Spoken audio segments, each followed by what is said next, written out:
Hello everyone, welcome to the Fulgham Law Firm. Welcome to our YouTube channel.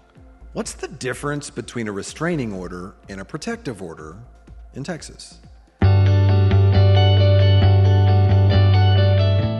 We're going to talk about that here today. We're going to go over the ins and outs of the law and to understand the differences between these two legal mechanisms under the law.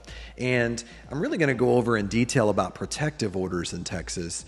And if you wait around till the end of this video, I'll also provide you a free ebook, What to Do If You've Been Charged with a Domestic Violence Crime in Texas. Okay, let's jump right into this. Now, what is the difference between a restraining order and a protective order in Texas? Here's the thing. Most people get kind of confused. They think they're basically the same thing. They tend to use the term restraining order and protective order interchangeably to mean the same thing. I mean, I understand it makes sense. Both can be used to order one party not to contact another party or to go near one another or maybe a particular residence or go near certain family members or things like that. But I want to be frank with you, I am not a family lawyer. I do primarily criminal defense. So I don't get into the realm of restraining orders because that's mainly a family law issue. But I will tell you, people get them confused all the time. They think they're the same thing. That is basically where the similarities end, okay? Is that they keep someone away from someone or someplace. That's basically they operate similarly. But here's what we need to talk about specifically. Now, when we talk about a restraining order, let me define a couple of things for you. It's usually a legal document dictating that certain individuals cannot make contact one with another. And it typically outlines the do's and don'ts for the parties involved on either side of a court case, usually down here at the family court, okay? That's usually what that's all about. Most often they're written and filed in conjunction with other court documents like a divorce proceedings or child custody proceedings or along those lines. Now, that is a restraining order. Now, what is a protective order? What's the distinction here? A protective order is primarily associated with family violence, and they are created with the intent to protect individuals from alleged abuse.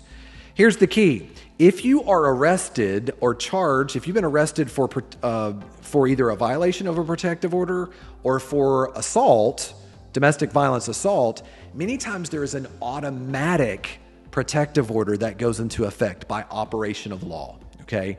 Many times that can be it can be a 30, 60, or 90-day protective order that can be put into place, all right? So orders of protection demand that an individual do not have contact with another person.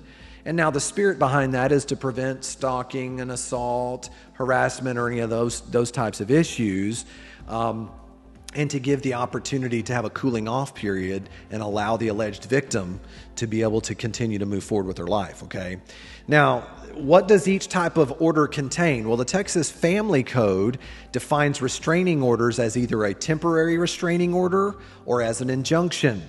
They contain general language, they can tend to be pretty lengthy, and provisions ranging from limited contact and visitation to preventing people using joint resources. And I'm not going to pretend like I'm a family lawyer and know all of that, but that's where the similarities differ. With protective orders, there is much more specifics related to the length of time the order remains in effect, how the criminal case or the criminal allegations will be addressed, alterations fitting exactly the type of protection being sought by both parties. But I get a lot of calls that will come in and say, but I got a question. I don't agree with this protective order. Can we fight it? Yes, you can. You can file and request a hearing to go in and fight that protective order. You can actually do what's called a modification of a protective order, particularly if the alleged victim does not want to prosecute and is willing to provide an affidavit of non-prosecution, okay? So why does that matter? Well, restraining orders are not enforced criminally. The police do not come out and they're not authorized to act in that regard. The affected party must go into that civil court and demand to it be addressed in front of the court. Now, protective orders, on the other hand, can be enforced criminally. So if you or your loved one or someone you know is alleged to have violated that protective order, that is now a new criminal offense. In fact, under the law, that is a Class A misdemeanor, punishable by up to a year in county jail and up to a $4,000 fine. So it's a very serious charge, and you want to make sure that that case is fought as well. You don't want to be, many times I find people who are charged with a domestic violence assault, and then if there's an allegation of a protective order being violated, they are now facing the exact same level of charge as what they were originally facing with the assault. Okay? So all of these are extremely important, that this is something you cannot take a plea deal to. If you plead to a probation on any one of these type of situations, it will be a permanent arrest on your criminal record that you will never be able to get removed.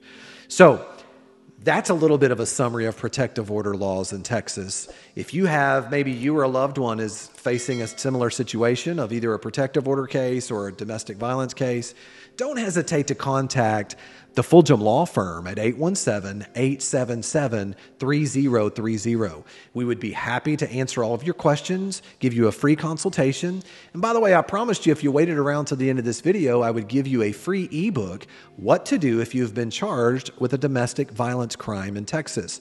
Click the link below. We'll be happy to send you over that free resource. And thanks again for joining us today on our YouTube channel. We'll see you on our next video.